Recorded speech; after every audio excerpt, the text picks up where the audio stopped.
Welcome back, everybody. This is Chad with Iraq Veteran 8888, and today we're going to be doing a video on the Primary Arms Platinum ACSS Griffin mill reticle. This particular scope is 1:8 by 24 with a 34 millimeter tube. We're also going to be kind of discussing this rig that it's sitting on just a little bit today, but the main focus is going to be the Optic. If you've been hanging around the channel for a while, you know we're no strangers to the Primary Arms offerings. They make a bunch of great optics, everything from budget, affordable scopes that have excellent reticles in them that really meet those budget needs, all the way up to the higher quality Japanese produced optics like this Platinum here. And this model here is no different. The Griffin mill is a fairly new offering from Primary Arms, and this reticle features a grid style first focal plane milling reticle with 15 mils available of hold, okay? But it's not just a standard like Christmas tree style reticle. It actually has some ranging capabilities from 300 out to 600 yards on an 18-inch wide full-size silhouette. So that makes it a great kind of battle rifle or combat style optic. You also have ranging capabilities on a height scale as well, out to 1,000 yards. You have some lead holds, a few other neat features in here. But the biggest thing is just this thing can go from CQB all the way down at 1 power. With the illumination on, and you have a very large red semicircle, just a horseshoe reticle with a small chevron in the center that makes those quick shots at close range very fast and accurate.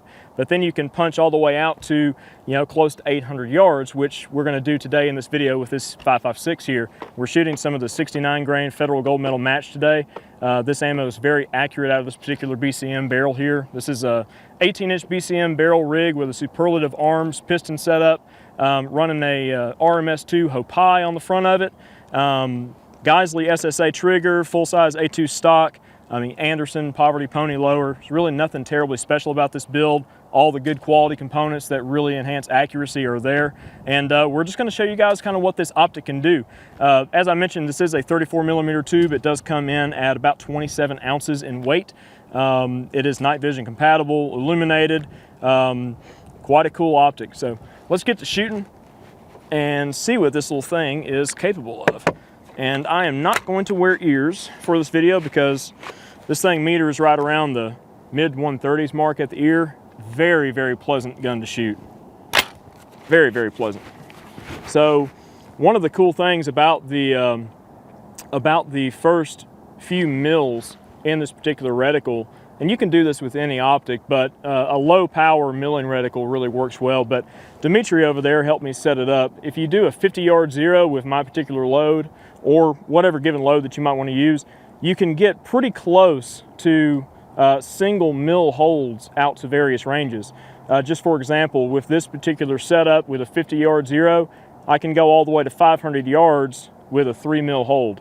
400 yards, I'm at 2 mils, 300, I'm at 0.97, so basically 1 mil.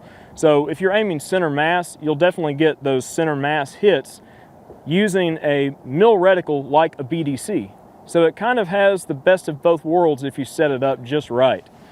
So let's take a few shots. We're gonna just start at, I guess we're just gonna start at 300, Eric, on the coyote there and just kind of move along. So I'm gonna hold 1 mil and see what we're doing. Yeah, aim center mass and we'll see what's happening here. Yep. And on the illumination dials, it has a feature very similar to like the Vortex optics that I really like. You've got on settings, but then you have an off setting in between each brightness level.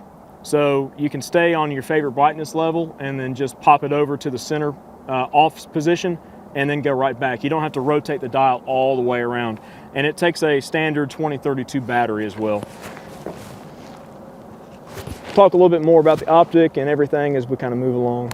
All right, I'm gonna hold 1 mil, just center mass, and see what happens. Go. Center mass. I mean, it's right where I'm aiming. Yep. Good shot.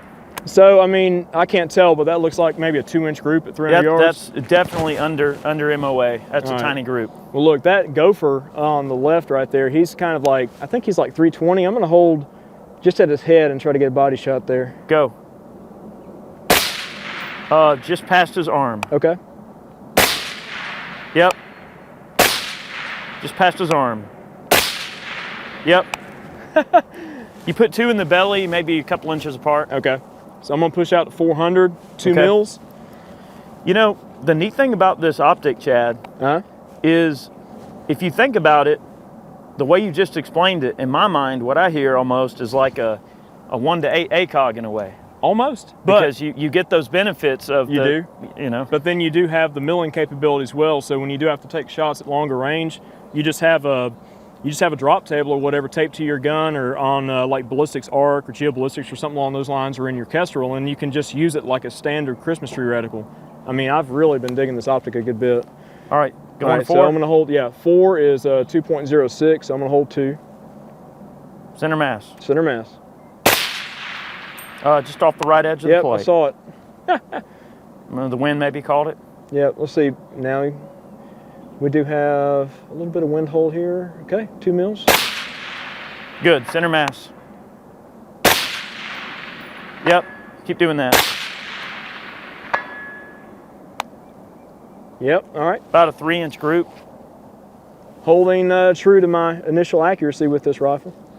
I mean, this thing shoots MOA with 62 grain Lithuanian ball ammunition. So, I mean, you throw some good match ammo in it, it's 1/2 inch to 3/4 MOA all day long. It's so dumb. All right, so the next target up the hill is right at 450. So I've got a 3.3 mil hold at 5. I'm gonna cut it in the middle at 2.5 there and just send it in. I'm gonna hold a little bit for wind, Eric. Center mass. I mean, dead center. Yep. I mean, About a 4-inch group, maybe 3-inch. all right, pushing out to 5. Real accurate. All right, 3 mils.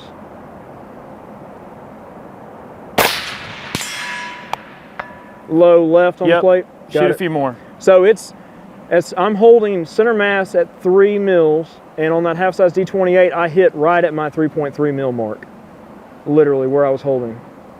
I'm gonna bring it up just a tiny bit and shoot a few rounds, okay?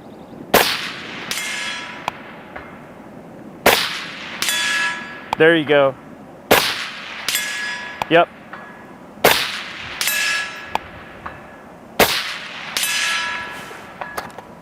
I mean, those last 4 shots, about the size of a fist. Yeah. Not I mean, bad. these BCM barrels, and we've got a few of these guns set up like this. I set this one up several years back, and I have been slowly kind of improving things as I've gone along, but the initial accuracy of this barrel was just ridiculous, and they just continue to just hammer downrange when you run good ammo out of them. But we're gonna push this rig out to 750 yards, and we're kind of stretching the legs on this 5.56 just a little bit, because I mean, 77 grain would probably be a better option for this particular setup here, to go out to about 700 or 800 yards. But we're going to try the 69s. We've got a little bit of wind to contend with, but we like a challenge, so let's try it out. All right, guys, we're going to punch the AR here with the Griffin mill out to 750 yards. Maybe a slightly futile effort. Sorry. Bless you. Man, we got ragweed and all kinds of crap blooming out here. It is killing both of us today. All right, go ahead. Short intermission there, allergy intermission. But the reticle and the optic itself have been holding up great.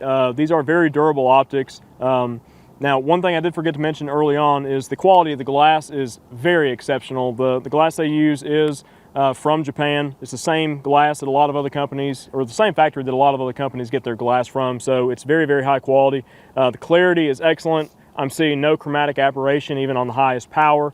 It's very, very clear. The reticle is graduated precisely. We dialed up to our given dope earlier, dialed back down, and then we shot the first segment of this here video. So I know that the thing tracks great. We did perform a box test, and the box test looks a little weird because my target wasn't exactly level, but rest assured, it did pass the box test just fine. If you guys don't know about box testing, it's a way to test the tracking of the reticle itself and the adjustments. You start by aiming at a particular point, and then you move the reticle to various points to form a box while aiming at the same initial point, and then you form a box of groups. And what you want to see is you want to see your last group come back and basically cover up your first initial group. That way you know the thing tracks really well. The turrets are locking. You pull them up very similar to like the Trijicon AccuPower, and then you just adjust from there. And the clicks are very tactile, and they do settle in very well to their positions. Very, very nice optic for the money. I mean, these are, you know, slightly above $1,000, but for the features that you get for the money, it's a very, very good buy overall. But without further ado, we're going to shoot this rifle out to 750. All right, so I dialed up, so I'm gonna aim dead on, and I got some wind behind me to contend with. Yep.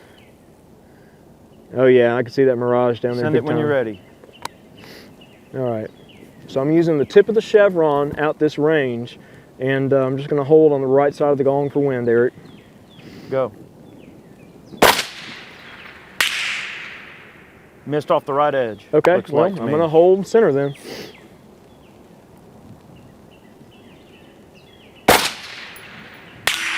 Impact. Center mass. Good shot. Impact. Impact. Impact. Impact. Impact, I think. Maybe. I guess. Yeah, well look, your last 5 shots, Chad, probably about the size of maybe 10 or 12 inches. Okay. Well, that's pretty good. I mean, for Yeah. 5.56. Like It's I a said, long we're way, right there on that transonic barrier at that range. I mean, it's per geoballistics, I'm right around 1,100 feet per second and like 186 foot-pounds of energy with the 69 grain pill. I mean, you're talking a 22 long rifle. Yeah, I mean, it's not much more than like if you were shooting, say, Agula Sniper Subsonic 60 grainers. You know, it's just crazy. Hey, I know. Why don't we make like a big metal mitt and you can shoot them out to 1,000. I'll just go out and catch them with my bare hands. Probably not safe. Sounds fun. But Fun you know, for you. How far will a 22 kill? Part 3. I guess you'll find out. Oh! All right, go ahead. I'm gonna shoot. Let me try the smaller gong just for the heck of it. Yeah, send it. I mean, what the heck, you know? You got a good group going on that plate there.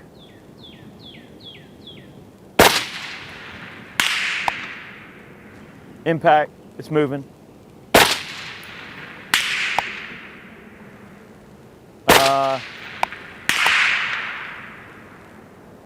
I don't know where that I last can't one call went. it, man. So that gong is so heavy, it's just not moving. I know when we were shooting earlier, I literally thought we were hitting the berm back there because it was making this just kind of thud sound.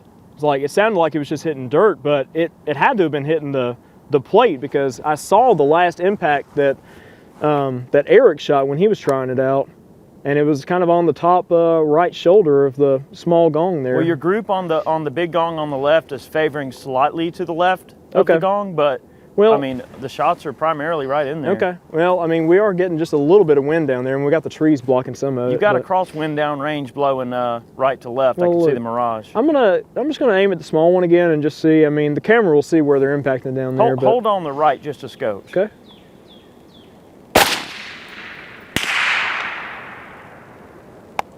No call. Can't tell, man.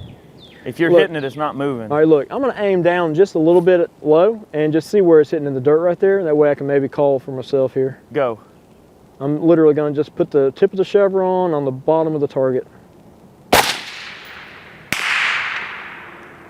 I think you hit it, man. Right on the bottom. Let me aim just a little bit lower. Okay. See it? Yep.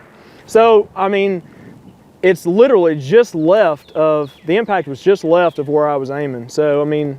Yeah, well, like I said, you do have some wind blowing right to left down there. Yep. I'd give it a little bit of a wind hold. Yep. You're right in there. Impact. Right under it. Impact. Just to the right. Impact, right in the center. Good shot. I mean, dude, what a killer little setup. I mean, the grid in this thing, I mean, you've got a very, very huge field of view at that range. And I mean, I can really see where an optic like this with this particular Griffin mill would be ideal for sort of a DMR setup, similar to what you see right here. not only in 5.56, but maybe like a 6.5 Grendel, or even getting on up to the 30 cals, or like a 6.5 Creed and like an auto loader. I don't necessarily think that it would be quite at home on a bolt action unless you're just looking for kind of a compact like hunting rig or something along those lines. It'd definitely be ideal for something like that, but an auto loading 30 cal, 6.5 of some sort, or an AR, this thing is right at home. But guys, hope you enjoyed the video today on this particular Optic and, you know, a little bit of this rig here, because we haven't shown this off in a good long while. But everything's performing very well. I can't really ask this Optic to do any more than it's already doing. But anyways, guys, appreciate you watching the video, and stay tuned. We got a lot more on the way. Definitely want to give a special shout out to our Patreon supporters and those of you who purchase merchandise and t-shirts and things over on the website, and also those of you who support us through Man Cans. All those funds go right back into supporting what we do here on the channel and putting this content out there for you guys. So until next time, stay tuned. Much more on the way.